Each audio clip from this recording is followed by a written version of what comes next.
Hello, everybody, and welcome to Footy Abroad. It's episode 8. Oof. It is Wednesday. It's Tuesday, Tuesday. the 28th of May, 2024.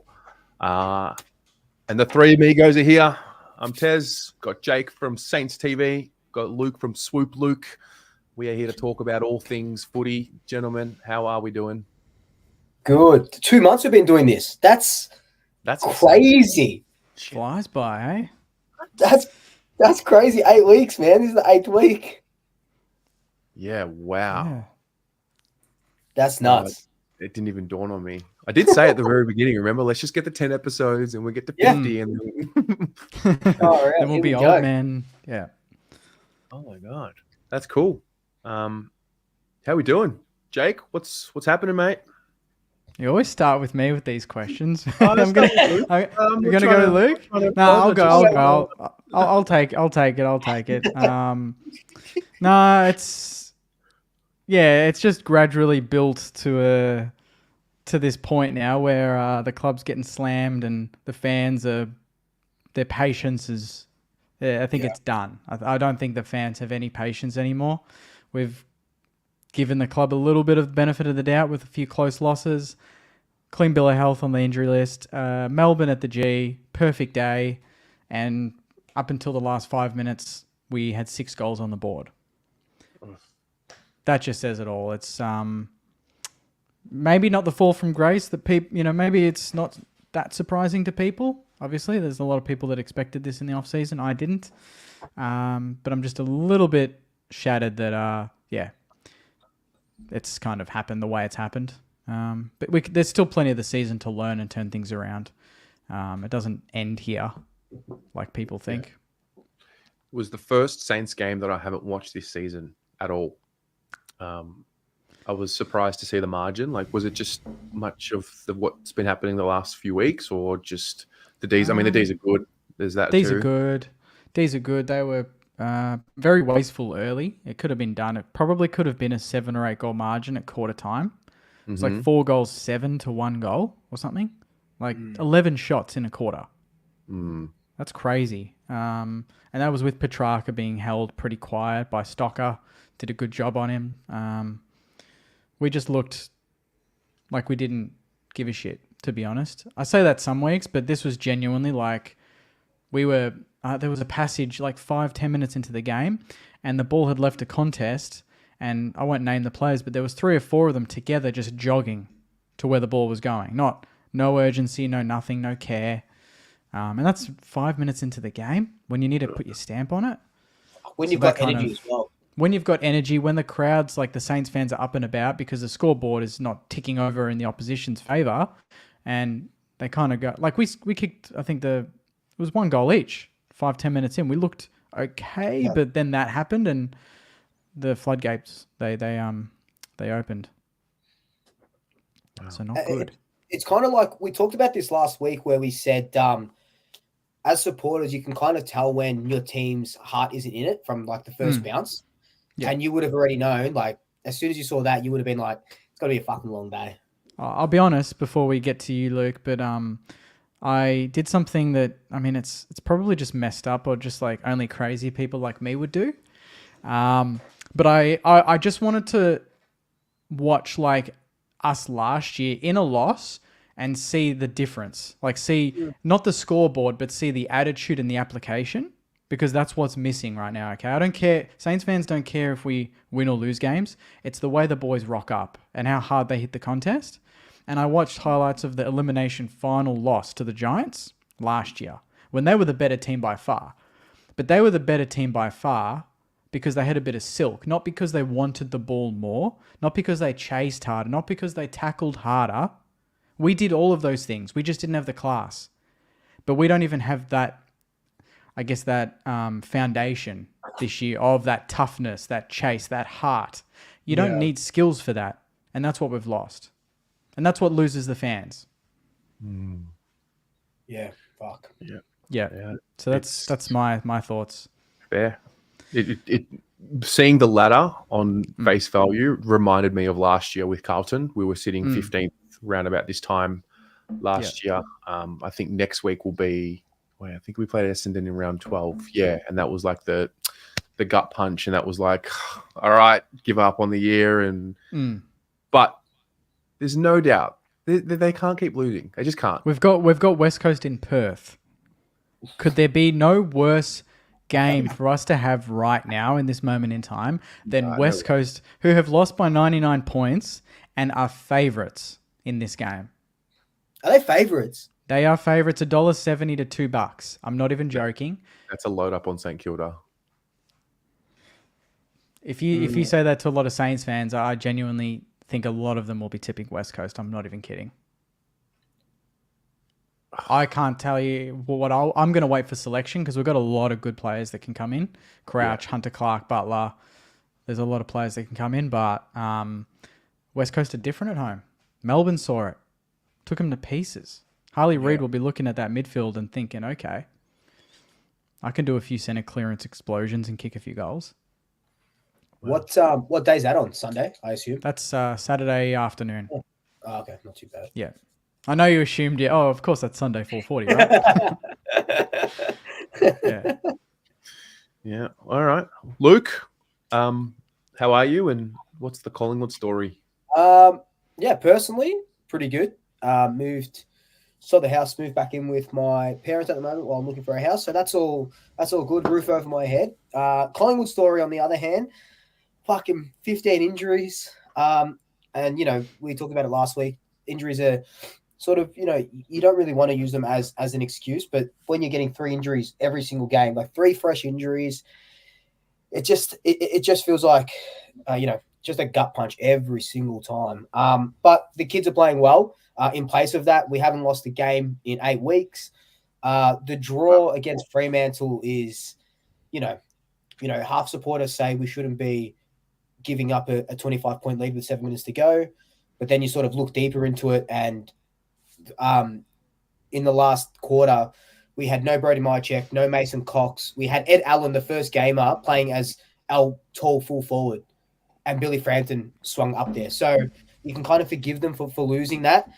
But then on the other hand, you have that fucking Lockie Sullivan free kick, and nothing against Lockie because, he like 12 weeks ago he was playing in the VFL and waking up at 5 o'clock to go to a house to spark up.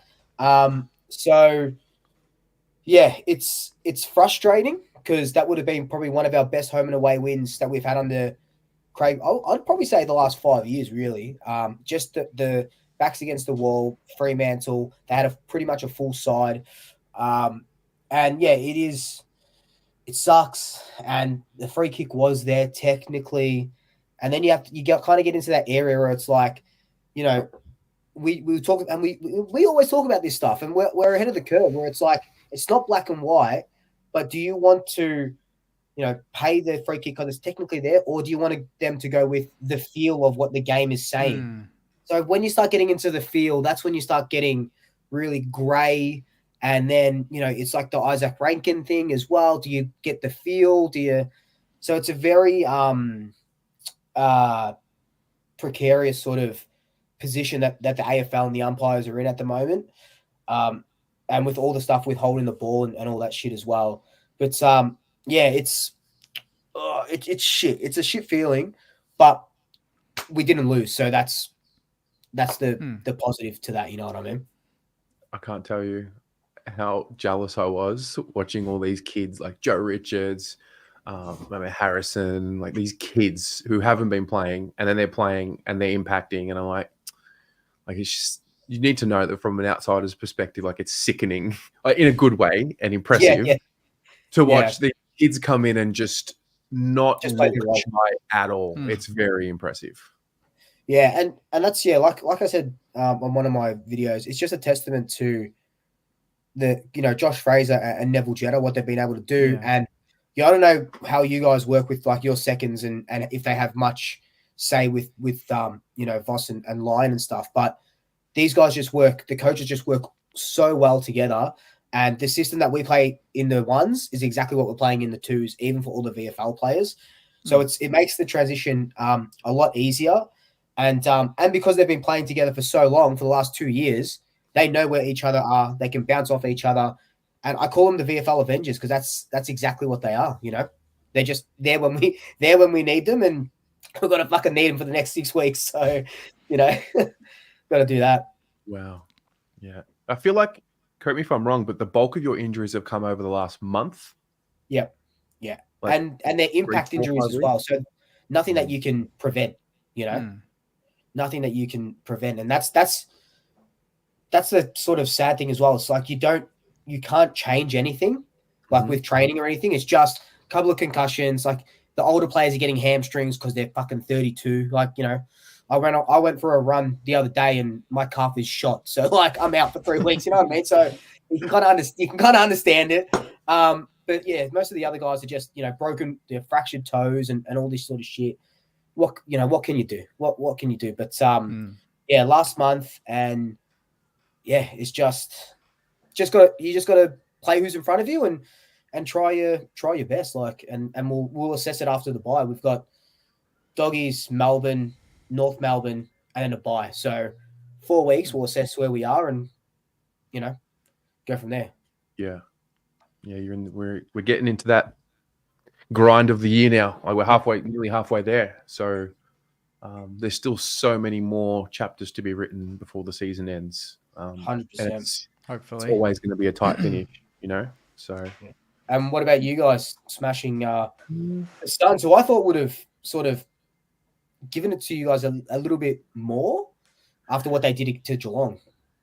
Yeah, it was a good win. It was a calm win. It was a good day at the footy. You know, when you just go and you're not really fearing that you're going to lose based off how you watch the boys play. Some days you have those days, other days you don't. It was one of those days I probably felt like we could have, and, you know, hopefully don't look back and say we should have been winning that by more. I felt like the Suns, well, we weren't accurate, so the scoreboard pressure didn't blow out like it could have, and then we finally broke through.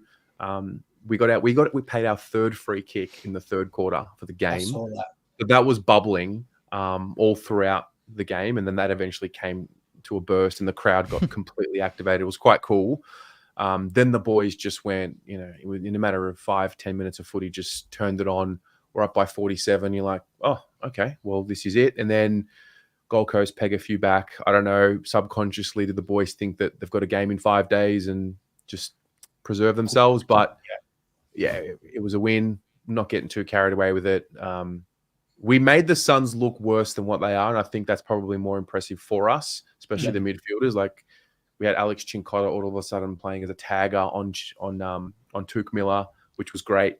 Raul and Anderson, like, honestly, didn't really notice them. So it was a solid moment, solid win, and you know, we go ahead, and I know what it's like with us at the moment.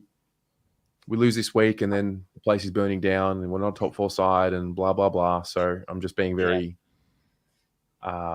week at a time.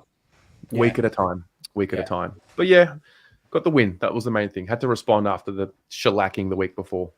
Yeah, definitely. And just quickly, you mentioned that third free kick in the third quarter. So Damien Hardwick came out after that game. Voss did as well. Came out and said there was like 150 effective tackles and only 3 or 4, you know, free kicks paid in those effective tackles. And it's such a big topic. I just talked about the Lockie Sullivan one, but both of you guys, before we get into our topics, what do you think of the state of this holding the ball stuff? The head of officiating came out and said that they're going to give the player getting tackled every single chance to get rid of the ball. And it's just, you know, we saw it with Curnow on Mac Andrew as well. It's like, how long is long enough with the ball at this point? We had, I think someone tweeted, we had 44 or 45 tackles for one holding the ball on the weekend. Wow. Yeah, and I can't even remember when that was, to be honest. Not that our pressure was that good, but that's... How much can you read into that sort of stat, though, really? Because everyone thinks that tackles equal holding the ball, but it's not. There's so many tackles that are just just slowing the play down. They're just getting back into the contest. They want another ball up, so they just hold it in, right?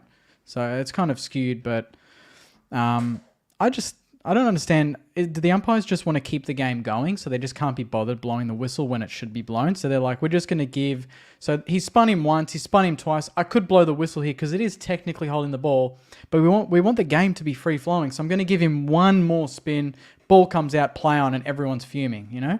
Yeah, I feel like the 100%. umpires want to do everything that it takes to just keep the game going, even if it means ignoring clear holding the balls that are going to slow the game down. They're going to blow the whistle, bring the ball back, whatever you want. They just want to keep the game going. And that just means deviating from the rule. And I mean, I thought 5-6 years ago we had it bang on. I thought holding the ball we didn't even talk about it because it was just, they just knew what they were calling. We know when prior opportunity is. Did you see the examples that they had of Bontempelli getting tackled and clearly just dropping it every time? Play on. Yeah. Like, you're just like, that's... If you're showing that to Americans that want to learn the game, you're showing them that and saying that's holding the ball. But now we're showing them that and saying, actually, no, that technically he had, you know, he got a fingertip onto it as he threw it. It's just, they've just lost all feel for the game. When... Like, you know when it's a real holding the ball. Like, it's pretty obvious. You know. You do know. Yeah. You know when a player's had enough time. And the thing with that is, Mac Andrew came out and said that when he was sort of tackling Curnow, his thought immediately is, I need to look after the player that I'm tackling. It's crazy. Yeah. He could have slunk like 5 years ago, slings him to the ground, holding the ball, amazing tackle, and we're applauding it. Now, you sling him, obviously we're stamping that out. But the other thing is, if this umpire isn't blowing the whistle quick enough, that's how these sling tackles happen. That's how the dropping of the knees happen, because you're just going around in circles and you're just getting momentum and you're just sort of swinging them just by nature. It's pretty stupid. I think clubs literally have to train players for when one player goes in for a tackle like Mac Andrew, another Gold Coast player has to come in on the other side and just tackle them as a group, because then there's no sling. If it's 1-on-1, that's the only way a sling can possibly happen. It needs to be two going in. So there needs to be another son that goes, great, he's got one arm, I'm going to go on the other side and we're just going to take him down. That's holding the ball, you know? And then we just choose who gets the free kick. I think that's the only way you can do it. If Mac Andrews going in, if players are going in trying to win the contest, but then at the same time thinking, I can't hurt this guy, we're not going to see football. That's not going to be 100% football. It's just not going to be. It's going to be, the intensity is just going to go a few notches down. We lost Aaron Norton because of this exact reason, didn't we? Like he was being dragged to ground, and like you're allowed to drag to ground, but it took so long to make a call that the players are still active in what they're doing. And Charlie was not far away from hurting his knee, which he's had issues with. That was my first reaction, because 100%. Mac's strong, but not Charlie strong just yet. So naturally his instinct is, I have to pull. And Charlie's instinct is, I'm going to brace. So I don't, you know, and I'm like, oh my God. And like, he wrapped his leg around. I'm like, it's going to be awful. I don't know. Are we just going through a swing of this? Like, I mean, I was going to say earlier, you'd hate to be the next game up because it's going to be over officiated, but that's us. On Thursday. Yeah. And the other thing, I mean, speaking of just rules of the week, I was going to bring that up and go, there's always a rule what's the focus going to be this week? I think we just talked about it. Yeah. But on the weekend, we had 10 free kicks in the whole game and Max Gawn had 8 from the ruck. And I've never seen Rowan Marshall give away more free kicks. And every time I looked at it, it seemed like just two ruckmen being really physical with each other, trying to get ownership of the contest. And every time it was a free kick to Max Gawn. I think Melbourne might have called this out a couple of weeks ago about Max Gawn not getting enough free kicks. And now suddenly he's getting 8. He's getting 8 individually when the team he's versing is getting 10 for the whole game. I just thought that was very odd. I don't care about it. It didn't affect the result, but every time there was a contest, it was just blowing the whistle, Max Gawn, blow the whistle, Max Gawn. I thought, aren't they just two ruckmen going at it? Is that the next contest that free kicks are going to ruin? Because who doesn't love a good, you know, two giants going at it to win the ball to get ownership of the midfield? And now we're going to be watching where the arms go and everything. That was the one that was the one contest, even until last week, I thought they can really go at each other here to win the ball. And the umpires won't get in the way. Now, after what I saw, I'm a bit worried that ruck contest, you can't put your knee up. You can't kind of you can't even hold them to tap the ball. You've got to, I don't know, because that's shepherding out of the contest or something. Like we're ruining the art of ruck craft, I think. The rucking is getting a free kick out of the ruck. If it's not, arm around the head, fine. Yeah, that's different. Whatever it is. Everything else, it's pretty much, it should just be free game because you can't give a holding free kick because and you see that holding free kicks when all they're doing is holding anyway. That's the name of it. They're both got arms around them. Yeah, that's what you're meant to do. Yeah. It's weird. It's so weird. You can turn your back on your opposing ruckman, wrap your hands around your back, and be called for and win a free kick. Now, if you can't up, it's bizarre. Yeah.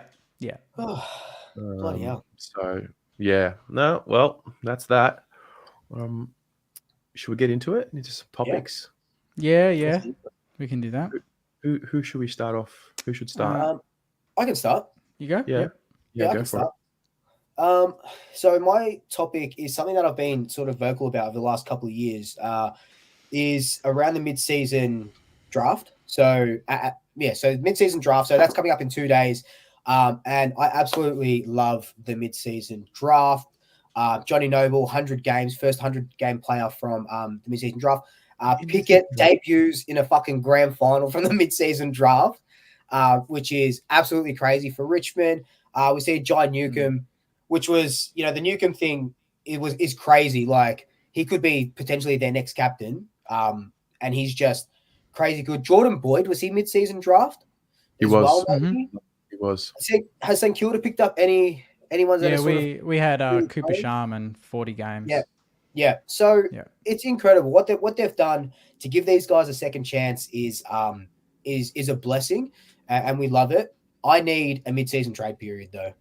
I don't need, the draft's amazing, but give me a mid-season trade period just because, and I'll talk about, from a Collingwood perspective, Darcy Cameron's our only recognised ruckman right now. We have Mason Cox is out for 6 weeks with an MCL. He's 33 and he's, fucking 300 centimetres tall. So who knows when he sort of comes back. Oscar Steen and Aiden Begg are both injured until the end of the year. So Darcy Cameron's our only recognised ruck. Rory Lobb, Tom Morris is reporting that he wants a trade out by the end of the year. Mid-season trade period, he's a good stopgap for us, as a ruck forward like Cox is, and Bulldogs, why would they want that sort of added pressure with everything going on with them? Why would they want that added sort of pressure of Rory Lobb saying, "Oh, it's Beveridge not wanting to play me"? Beveridge saying it's, Rory Lobb's not being the player that he promised he would be. Get him out of your fucking club. Give him to someone that needs him. And then we give you a future second, whatever it may be, future first, however they sort of do it. And I just think it's so beneficial for picking up a need. Like if, with the Saints, let's just say, you need some sort of a ball winning midfielder, right? Who's middle in the middle range. Who I don't know who that would be, but you could pick some up in the mid-season draft that's not getting used from a Carlton who's flying. Maybe they've got a player that they're not using who wants more opportunity. At the Pies, we don't really have anyone because everyone's injured. But someone like even a McCluggage, for example, you can rip him away in the mid-season draft instead of him going at the end of the year for a restricted free agent. I just think it makes a lot of sense. I know that there's equality issues just with what is it? Equalization. That's the word. Yeah, with the bottom teams not wanting to fill up the top teams, but that's going to happen wherever you are. You know what I mean? It is what it is. But I think it gives everyone a good opportunity to just move on and not have this will they won't they for the whole year.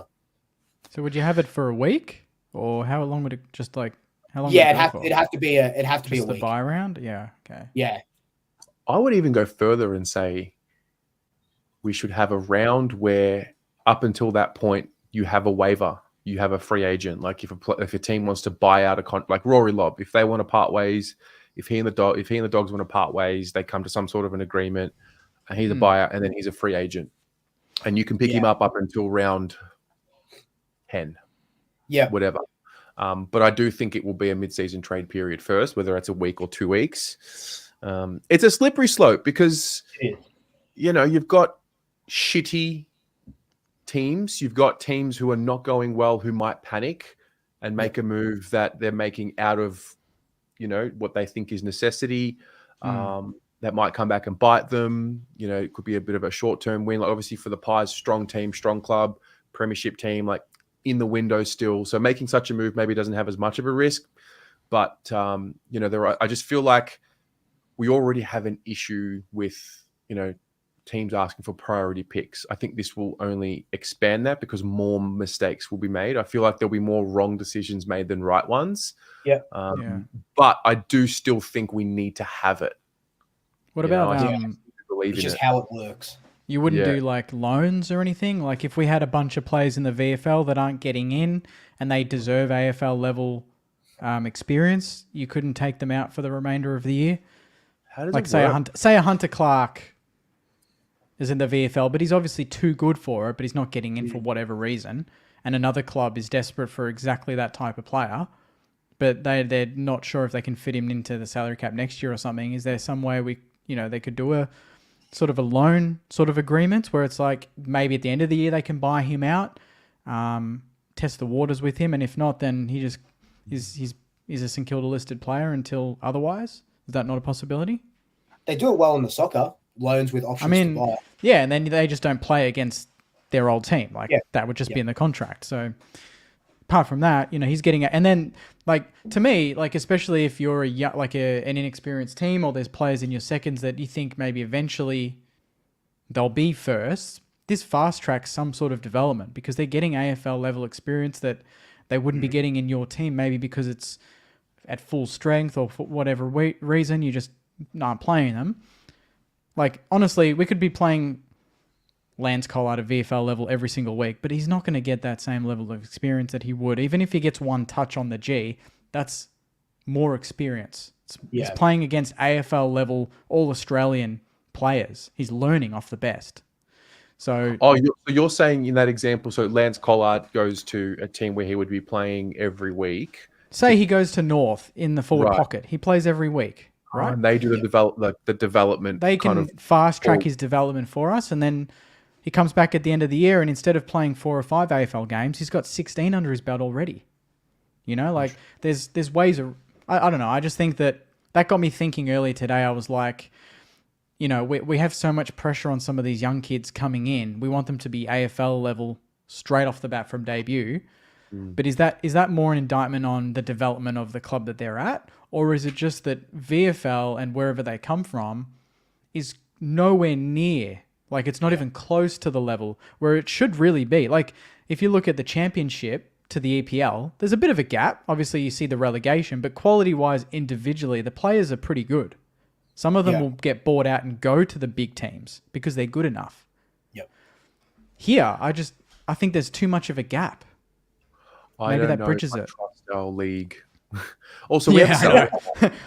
We have the salary cap. You have to spend, I think, 95% of your cap every year.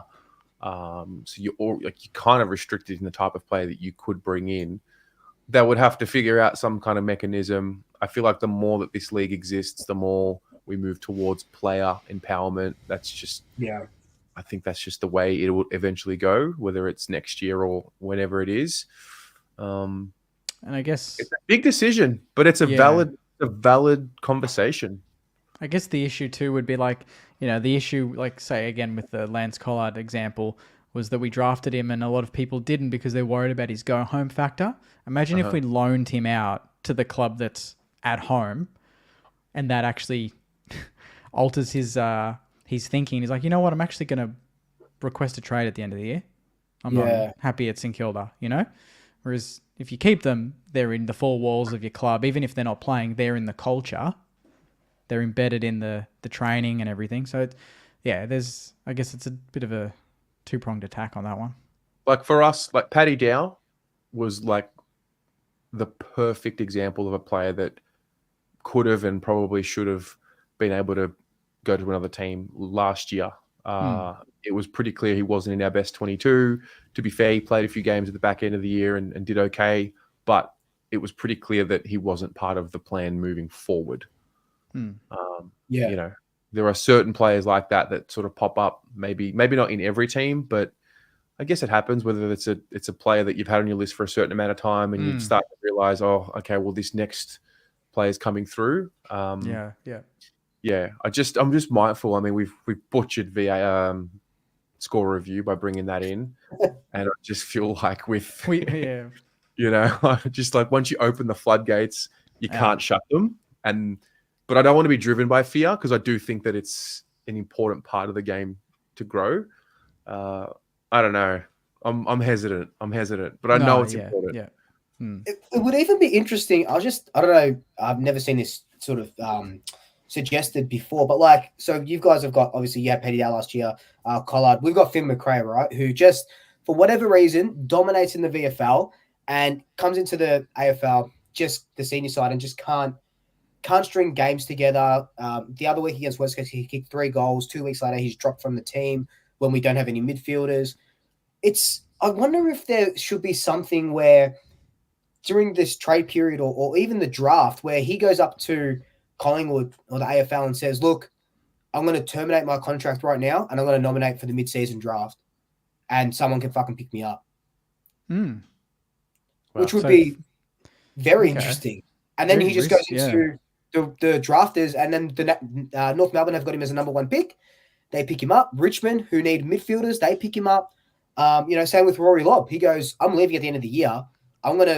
You don't have to pay me anymore. You can cut my contract, tear it up. You don't have to owe me anything. I'm nominating for the mid-season draft. Yeah. From a club's point of view, though, like Rory Lobb, case in point, he still has value. So the Dogs, from the Dogs' point of view, well, you got 2 years on your contract. Like, wait, I want to get a first or second round pick for you at the end of the year if I can, because there are teams out there that will want a Rory Lobb. So from the club's point of view, they're like, hang on a minute, you signed a contract. Yeah. I guess it's just a matter of how far, like, what's the right what's the right balance? How far down, Yeah, it surely comes in the next 3 or so years. There'll be a mid-season trade period. Yeah. I like that. Very good. Very good.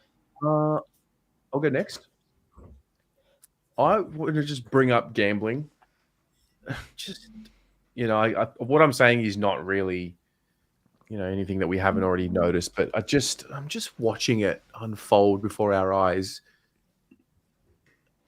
I guess in the NBA, it started to happen. They're now showing odds during the game, and I guess it's just taking over sport. It is just fascinating to me, and it never ceases to amaze me how much gambling as an industry funds the league.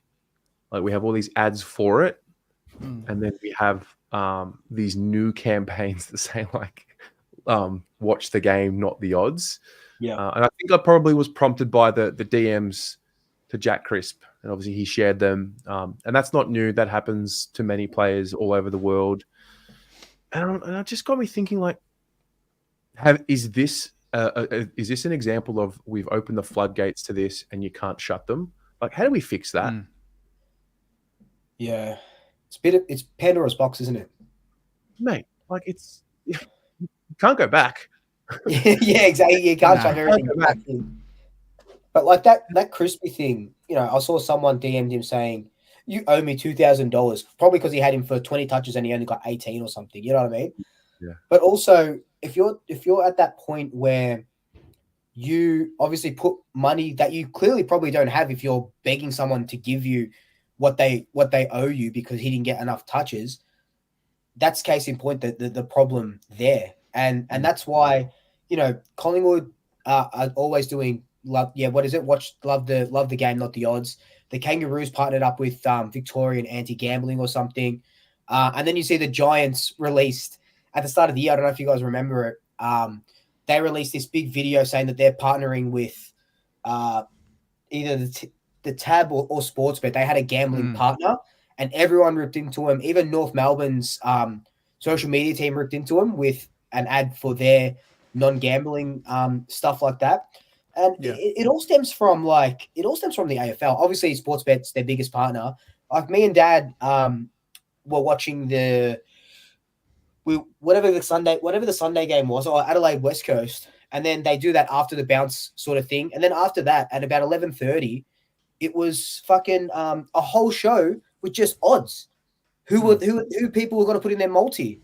You know, it was just like a talk show, like 4 or 5 people talking about, Liam Stocker's going to get 10 disposals. He's going to go into my multi, and St Kilda's going to win here, and this and that for half an hour. Like, wow. This is why we're in the position that we're in. Yeah. It's I'm pretty optimistic, try to be optimistic about life in general. This topic, just watching it, like the hypocrisy of all of it, just reinforces how dark the world really is. I mean, the AFL make 10% of every bet that's put on sport. That's put on. That's the cold hard truth. Really? 10% of every bet that gets put on. That's huge. What the fuck? That's so much. So it's in their best interest to make money. That's why they take the deal. Then you get love the game, not the odds campaigns. Then you get Jack Crisp and all the other players who get abused in their DMs. And then, like, how are we supposed to complain when our league, this is what they want? So Sportsbet and the AFL entered the agreement in 2005. Fuck. It's been going for nearly 20 years. Yeah. So based on that, I would have to take something. Yeah. And then you got the umpiring scandal. You've got. There's no doubt. In the last 5 years, was it Jaden Stevenson? Was there something on? Did Jaden Stevenson have a little thing to bet on himself to kick a goal or something against Melbourne? There's no doubt that happens in this league. Yeah. Well, But how can you blame them? Sorry, 100%. you can blame them. Of course, they're responsible and accountable. Yeah. But when you're in an environment that says it's okay, yeah. Well, we saw it with the A-League with MacArthur FC. 3 of their players got done for getting yellow cards because they put bets on around the world on themselves to get yellow cards. And you look at the yellow cards, and they're fucking insane. They're like full tackling people to get a yellow. So you're right. It's and I remember the Heath Shaw betting scandal when he got his mate to put on $10 or whatever was because he was named to play in the forward line, or Nick Maxwell was named to play in the forward line, and he goes, "Oh, Maxie's playing in the forward line this week. Put $10 on him to kick a goal or whatever it may have been." He didn't end up kicking a goal, but it happens. It really does happen. I guess it just reinforces how you make your money is more important than making money. There's the type of money you can take, and the type of money you can take, and what's behind that money. But I mean, I feel like anyone who says that is in the minority, because I mean, we're living in a world where money talks, and money, everyone's got a price. It's just it's too embedded into the culture too. It's in the fabric of football. When you're in out the country, it's in the country. Your multi. Yeah. What have you put on a multi? It's weird if they haven't almost. And that, I think in Crown Bet had it in 2016. It was a TV deal, and that's what Sportsbet took over. So I don't know if that's actually separate money to what you're talking about, Terry, with the 10%. But that was Crown Bet was paying nearly $80 million in 2016. So that's just TV sort of advertising with Fox Footy, I believe, based on what I'm reading. So if they're getting more now, plus that 10%, maybe, that's hundreds of millions. Hundreds of millions. And that's the people that even struggle to pay for memberships to get to games. I mean, it's yeah. I mean, I had my period of time in my 20s where I was gambling like stupid. I was uneducated. I learned the hard way, and I had my own experience. I'm sure we all have in some way, shape, or form. I play Draft Stars now because it's capped. You spend $15 on a game, and it sort of takes you through the whole day.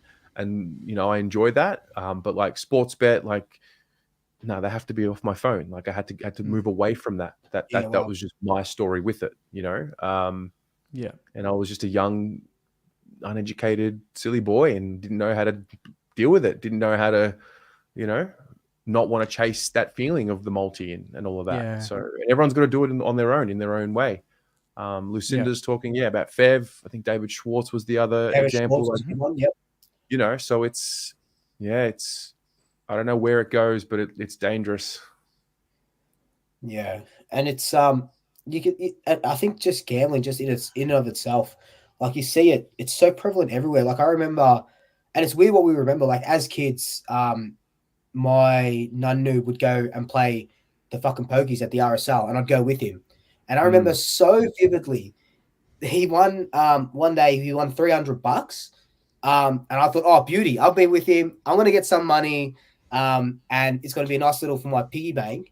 And he goes, oh, I won. He just kept going. It's the thing that people just don't know when to quit because you have, like you said, you have that feeling, you have that dopamine hit. You're like, oh, I'm on here. And then that's how you lose.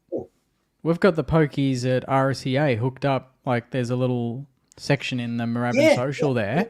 Wow. And that's still open. And I'm still amazed by that, I'm like, how can you have a football club and, you say one thing and then, you got that going. It just doesn't make sense. That's the world, mate. Everyone's that is the world. About it. No one's That's doing it. Especially when no one's really about it. Everyone's just telling everyone that they're about it. 100%. Yeah. Sadly, I can't see off the top of my head a way that, that could be resolved because it's like you said, it's money and they're paying a lot and no one's going to top that. No one's going to pay more than Sportsbet for all of this. No.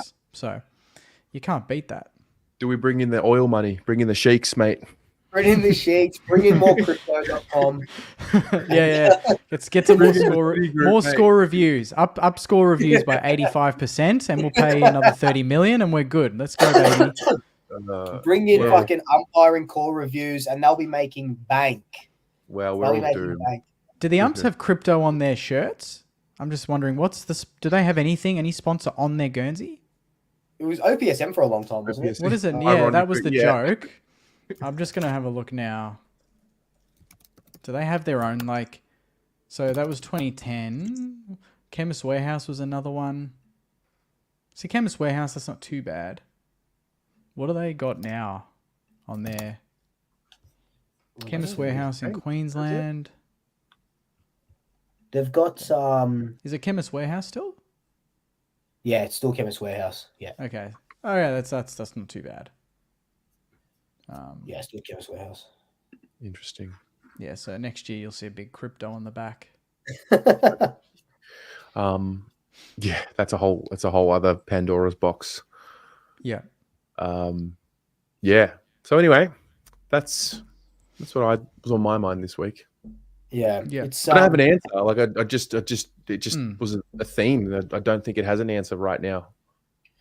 Yeah, no, definitely. And Jack Crisp kind of laughed it off, but he would have, and it wouldn't have just been him. He would have got flooded. And like you said, I've done it as well. Where I don't gamble, but I'll chuck on a $5 multi with 12 legs or whatever, just to go. And then even though you're not sort of caring about it, you'd be going, fuck, yeah, Majek only kicked 2 of the 4 goals that I put him on for. It's a spew. But then, you got to – it's when you take it further and you start abusing the players and getting into their DMs to say, why didn't you get those extra 2 touches? That's the other part. As much as I don't want to sound like I'm giving these people an out. If you have, think about the kind of brain you need to have to message a player about think about what kind of human you've got to be to do that. 100%. Jack Crisp is a big boy and he's probably got the tools to deal with abuse, which is a really horrible thing to say maybe, but it's more about these first to third year players or fourth year players that probably don't have those tools yet. But I mean, if I don't know, I would doubt anyone out there who's watching this show would be a type of person to DM a player and abuse them if their bet doesn't hit. Just to 100%. Think that is a big section of this society. Like people think that that's cool. Yeah, even just, we saw it with not a gambling thing, but Lockie Schultz came out the other day and said that he had to turn his messages and comments off because people would DM him, abusing him, saying that the Pies wasted a first round draft pick on you, go back to Freo, you're a waste. It's, mate, to have the balls to have a public profile for one with your full name on it and DM a player is crazy. Anonymous, fine, because no one knows. But if you have your face there with your name and you DM a player, you far out. Silly people. Oh dear. Jake? Yep. What's on your mind, mate? There's too many things today to be where honest, do we begin? I'm gonna try and narrow it down. I was gonna put the blowtorch on Brisbane, but I'm gonna steer clear of that because I think that's not as interesting. I want to get your boys' opinion on, in your lifetime being fans, fan sort of expectation versus the club versus external media. Okay, so there's 3 layers there. And they never align. None of them ever match, right? The media always say you're either better than you are or you're shitter than you are. They don't tell you exactly how good you are. The club, you don't know if they are actually going through a rebuild or they want to make finals, because players always say 1 week at a time, we're not even thinking finals. Bullshit. You want to make finals? Say it. And then there's fans, depending on where you are impatient and want win every week, even if you're a struggling team. It's very hard for a fan to say, we're going through a rebuild. Or when the goalposts change mid-season, even more difficult. You start the season, you're expecting good things. Obviously, I'm speaking from experience, but I think it translates across the board. Because a lot of the time, at the start of the season, by midway, by the end, your club's in a different position than maybe you expected, better or worse. So how do you process that? I personally process that by not focusing on the outcome and focusing on the process. So I've been saying it a lot. I feel like this year more than ever. And maybe it's because we made the prelim last year and we had the breakthrough. Prior to last year, it was like, this is ridiculous. It's been generations, and this club, like, not even forget about the players for it. It was really about the club. It was like, this is fucked. Like, come on. So round 12 last year, we've lost to Essendon. We're in the hole again. I'm looking at the list. I'm thinking everyone's there. 2 Coleman medal, all of that. So once we made finals and did the thing, I think I settled and I was able to enjoy the process again. So I'm looking at footy now as we're on the journey to. It's the journey to the flag. If that's this year, if that's next year, if that's in 5 years, like, it's out of my control. If I get so caught up in the fact that if we don't win a flag in the next 3 years with this list because of the windows now, I'm going to hate football. Yeah. So that's how I deal with it. Looking at things more from a journey than a destination. Because, like, I think I asked Luke the other week, like, you won the flag last year. Is that it?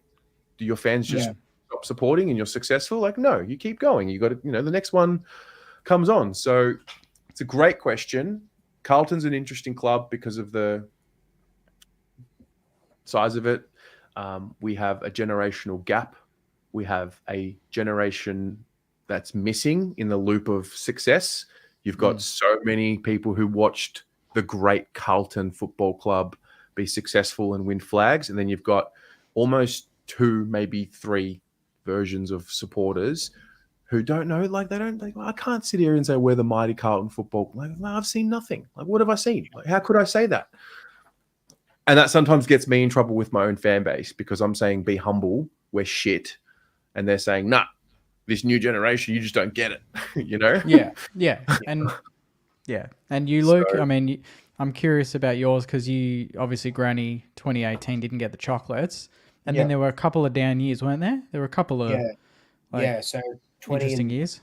20 and 21 when Buckley was sort of on the outer. So we made a grand final, lose it, make a prelim, lose it. And then 2020, 2021, we just 2020, we got absolutely smashed by Geelong.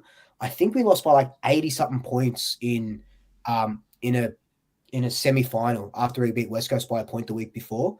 And then 2021, we just full dropped off, and Buckley gets let go from the club or whatever, a mutual parting of ways. But it's funny you should say like mid-season goalpost has changed, because I was actually thinking about this before you even suggested it today with Collingwood, where it's like our goalposts have not changed, but they look different at the moment. So, you know, we start the season as reigning premiers, of course, and we sort of have a really bad start, and then we start winning.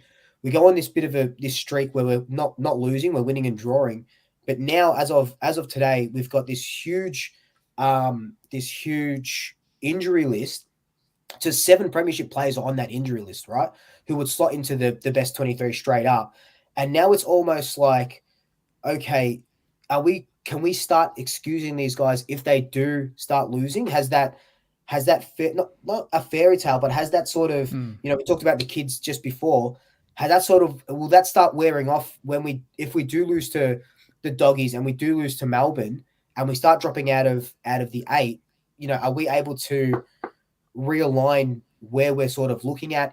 Is it just a qualifying to finals thing, or is it trying to do your best until, like, treading water until these players come back? And I guess we're not in that position now as Collingwood supporters to sort of make that assessment, but I think it's actually good to start thinking ahead so it doesn't hit you like a ton of bricks. Because if you're not thinking ahead and thinking, okay, worst case is we get done by the Doggies and Melbourne before the North Melbourne game, we drop out of the 8, but let's look at it in a way where it's like, okay, but look at our injuries, and look, the young kids are still sort of developing, sort of preparing yourself for that as a worst case scenario. Or do you just go, no, the team is there, we're going to do what we can, and then you lose 2 in a row, then you go, fuck, why are we losing 2 in a row? We're shit. We should have beat Fremantle, should have beaten Essendon.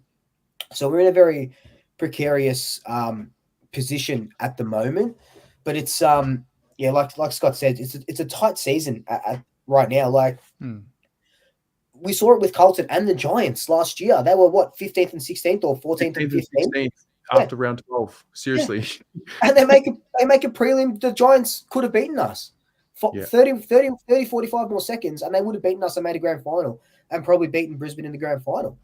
So anything can happen, and I think, more to your point, Jake, where you say, I think it comes down to the club as well. We used to see a lot of clubs saying, this is our plan in 10 years. We want to have 4 premierships and 3 AFLW premierships, and we want to have 600,000 supporters or whatever it may be. I feel like we don't see that, especially from Collingwood. We don't see that a lot anymore, which I guess it's good. But I remember when Richmond done that, and Brendan Gale said, in 5 years, 10 years, we're going to win 3 premierships. They go out and they win 3 premierships, even though at the start they were just terrible. Then they come on and win 3, and he looks like a genius. So I think the club needs to align expectations more with their fans. Do you think we fans get too caught up in results, and that's why? Like, we look at the surface level, the win, the loss, the injury list. We don't collectively have an ability yet to A, self-regulate our emotions, and B, understand that there's more than the win-loss. There's context, but that's boring. That's boring talk. People don't want to hear about it. Because 100%, when you go to games, you're looking at winning. That's all you're thinking about.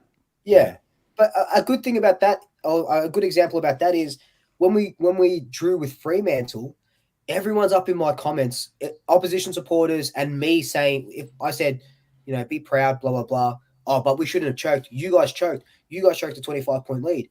But look at, surface level, if you look at the game, 25 points, 7 minutes to go, you shouldn't be losing that. But look at it just fucking 3 mil deeper.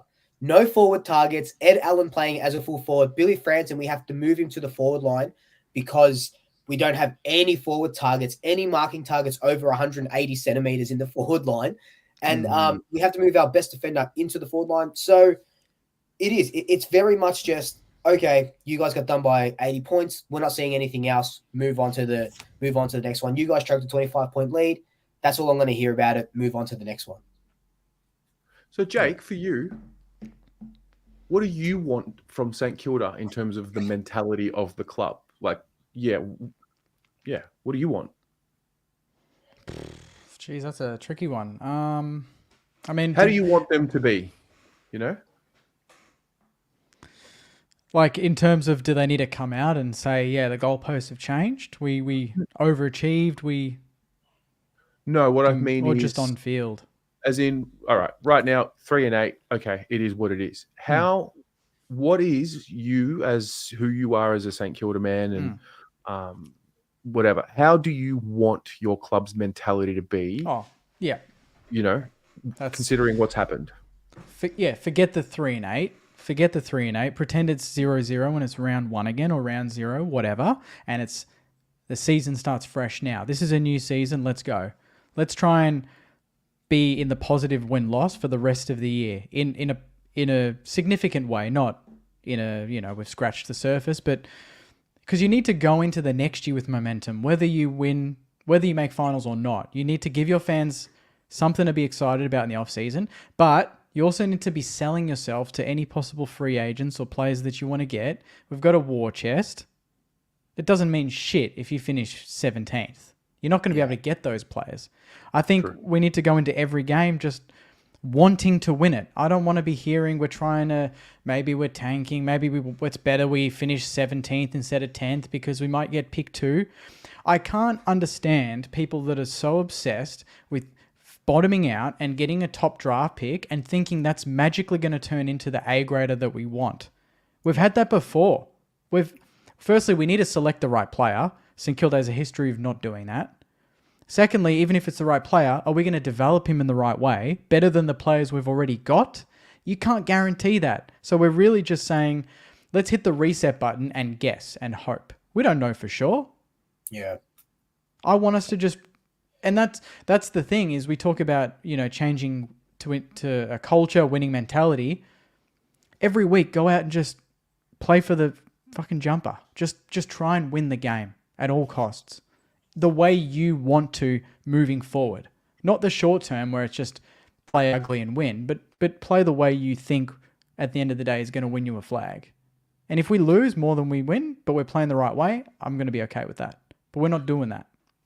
Do your supporters does the St Kilda fan base have like a sack culture? Like something goes wrong, sack him, or not as much? I haven't really had... Not yet, at least. I feel like if we lose to West Coast, I feel like I wouldn't be surprised if a few come out. But right now, it's just we're the most impatient fan base in the competition. Rightly so. It's the longest drought. We've been close a number of times. And because we've seen similar things repeat. We've seen this all before. This isn't new. So... if we just go through that same loop, like we're changing coaches, we're supposedly changing culture, we're getting different CEOs in, directors in, coaches in, and then at the end of the day, at the end of the season, we're like, oh, we've seen this before 5 years ago with Ratton and Richardson and Scott Waters. What's to say it's going to change? The outcome's going to be different? I don't know. I think it needs to start on the field. I think you just got to win games. That's the best way to get to where you need to be. I don't care about this. I'd rather finish 7. I've heard that many times this week. Would you rather be 10th and in no man's land or 17th? No, I'd rather go in the back end of the year. We've got 8 of 9 at Marvel. And we've got apparently the softest draw out of every team. Carlton's got the hardest, supposedly. I want to be winning 6 out of those last 9 and building some momentum going into the off-season. I don't want to be just throwing the season in the can, because then that's losing culture again. We're drafting a kid. Yeah, we get pick 1 or 2, but you're coming in second last, losing a bunch of games, fan base impatient and angry, and then we have to wait for these youngsters to develop again. I don't know. Yeah. I think it's a very risky business if you think that just bottoming out now is going to fast track you to a premiership.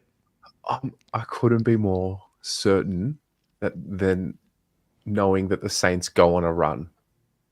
Really? I couldn't be more sure. You've been bullish all year. I mean, I it wouldn't. couldn't be more sure. I am telling you, I don't know what, I Mate. don't know why. I couldn't be more sure of it. I don't know if it's relevant to compare to Carlton last year, but every single possible negative thing that could have been said about Carlton last year was said about Carlton, to the point where the media had nothing else to say. Like, trade him, like everything. Yeah. Once you get to that point, it's almost like you're free and you just need that win. And then you need that second one. Once you find your second one, it goes. The reason why I say it is because I do believe Ross Lyon is a quality coach. There may be an argument that his philosophy is outdated and blah, blah, blah. Maybe, but he's not the worst coach in the league. He's very experienced and you're healthy. Like the team you have no injuries, significant injuries. So like the more you stabilize your team, the more that starts to click. Yeah. And that's the other thing people are saying is just get all the kids in now. Just throw them in. Even if they don't deserve it, just play all of them. Put them all in. If we get pumped every week because of it, it doesn't matter because they're going to get games. I go, yeah, but they're going to get games in a losing culture and getting pumped every week and feeling like shit. I feel like that's not going to be great. I don't think that generally fast tracks a winning mentality. Everyone talks about North. At least they're getting, they're blooding their kids, this and that. They're getting pumped every week. Yeah. Yeah. I mean, they got no other choice. They don't have that many senior players. We've got that many senior players. When Brad Crouch didn't play this weekend, Hunter Clark didn't, Tim Memory didn't kick 6, Dan Butler didn't. That's 4 right there, senior players that should come in this week. But people would rather, just throw in everyone. I don't know. Expectations are tough. They're tough when they come on. I think it all rides on the game on the weekend against the Eagles. Whatever happens there will really dictate, I guess, the second half of the year. When's your bye? I think it's in 2 weeks. So we've got this game and then we've got Gold Coast at home and then the bye, I think. Or Brisbane at the Gabba, then the bye, something like that. Just quickly, because I know we're going to have to go soon. While we're on this topic, do you think sacking Brett Ratten now, in hindsight, was a good or a bad decision? I wouldn't say it was good or bad, but I think it was the right decision. Okay. I think it was harsh, but I think it was the right call. I think the bad decision was giving him an extension when we did. I think that was the bad decision. That should not have happened. He didn't deserve it. And that just made the sacking look worse. If he didn't have that contract extension, no one would bat an eyelid. It's just St Kilda gave him 2 years and then bang, he's gone. That's called goalpost changing. Our goalposts were like, oh, we like Brett Ratten. He's taking us in the right direction. We'll give him 2 years. By the end of the season, he's not the right man for this place. And you know what? I'll back that. That's fine by me. I think Ross is the man. I'm not an anti-Ross. I think he's probably just not got the players that could execute this game plan, or maybe he needs to adapt his ways a little bit more to suit the list that he's got. But he's a year and a half in, and we gave him 4 years. So I'm not judging him on 18 months when he's got more time. Fair. So this is going to be a huge, not the rest of the season, but even the off season. McCluggage, LDU, war chest. You went after Readering. So do you think that? So I guess I can kind of see what your supporters are saying. Like, I wouldn't want to bottom out though, like now and finish 17th. Behind West Coast and Richmond, there's no way. Like that's just such a. And I think we talked about this, Terry, a few weeks ago. That's such a losing mentality. If you're thinking that, you've already lost. Correct. Like, you know what I mean? And you're just setting yourself up for failure. And I think St Kilda are way better than that. But I'd be interested to see if this year is a write-off, next year how you guys go, especially in that trade and draft period. Because who was it that came out and said everyone's on the chopping block for the Saints? Tom Morris said everyone but Rowan Marshall and Jack Sinclair. Steele? Sinclair. Just Rowan Marshall and Jack Sinclair. Jesus Christ. They should be hearing offers. I'm telling you, that's what he said a few nights ago. I'm telling you, no one loves. This is going to be clipped. This is going to be. No one loves being doubted more than Ross Lyon. That's true. He loves it. He loves it. And I actually think he hasn't been doubted yet. Once that starts coming, because there's a bit of a tentative, like, oh, we're going to go in on Ross, are we not? and fair because he's well respected and he's, but I just think I don't know why. Then you're not the 15th best team in the league. You're not. Yeah. You're just not. If you had the injuries and you had like devastating ACLs and I could kind of get it. But I'm not falling for it. And that's why I've asked you a couple of times about like, what's the belief like? Because maybe that's seeped in. I don't know what it is, but yeah, it just doesn't make sense that this is the way it stays. And I've seen this trap before. Pressure releases at some point because people just stop talking about you because they can't say anything more negative about you. And then you're not sacking Ross. It's not going to happen, right? Like that's not happening. No way. So, yeah. No, we'll see. We'll see, boys. Big game on Saturday. We'll see. Inshallah, we'll see. Oh boy!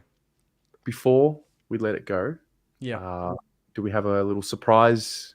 Are we all going to tip the Saints? Mate, the Saints they're not favourite. Are you kidding?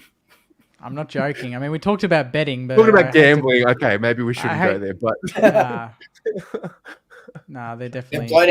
They've blown out to 210 now. So yeah. I reckon my lock of the week. My lock of the week going to be? It's going to be. I think I'll pick what? Yep. Oh, I'm going to go. I'm going Hawthorn at the G against Adelaide. You think Carlton are the lock of the week? I think they're going to beat my lock of the week. I think they're going to beat Port. Yeah, I don't rate Port. I haven't rated them all season. That's true. They're shit house. They're absolutely shit house. Where is it? It's in Adelaide. Yeah. Both teams off a 5-day break. Yeah. Well, as long as they're both off 5-day breaks, that's fine. Yeah. Lock it in, Eddie. Nah, Hawthorn, lock them in. Against Hawthorn Crows? Hawthorn at the G. Yeah, they got some momentum. They've been good for 3 weeks. Beat Brisbane. MCG expansion. I reckon they're gonna run rings around them. Okay. Wow. I'm not looking into Adelaide smashing West Coast at Adelaide Oval at all. Yeah. At all. No. The Saints will 100% be winning this week. Oh God. 100%. You're doing this just to get a clip in the reel next week. No, I'm not. No, I've been consistent about the Saints all year.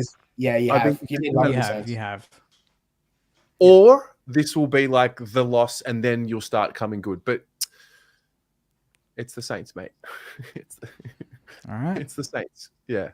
It may not be a 10-goal, 100-point win that everyone thinks they can get against the Eagles like the last few years, but nah. Can't see it happening. Can't see the Eagles beating St Kilda. We'll see. And my other watch of the week is the umpires being hot on handing the ball back to them. 100%. Okay. Oh yeah. Either the players are not going to touch it and just leave it on the ground, or the umpires are going to call free kicks out of their fucking asses. Just leave it on the ground. Leave it on the ground. Yeah. True. Even though it's going to take longer for the umpire to pick it up, and that's not time wasting. But just leave it on the ground. Yeah. What happens if there's a free kick awarded? A player's not allowed to give it to the umpire. Have to give it to the player that has the free kick, right? Yeah. We haven't had that little loophole happen yet. You know what? You know what's fun though? They don't pin the player when they give it back. They throw it up. So there's 2 seconds, and then they don't give it to them. You notice that they throw it up to the opposition. Yeah. So that's time wasting. That's more time wasting than anything we've seen. That's a 50 in my eyes. That's no problem. Yeah, if they should now say if you throw it above the player who's receiving its head, that's time wasting. Anyway, boys, semantics. We'll be here next Tuesday, and all 3 of us will have W's. That's what we want to see. Let's go. Yeah, baby. That's what we want to see. That's it. Let's go, Saints. W. Oh, W. Okay. No, he's got a W. W's in the chat.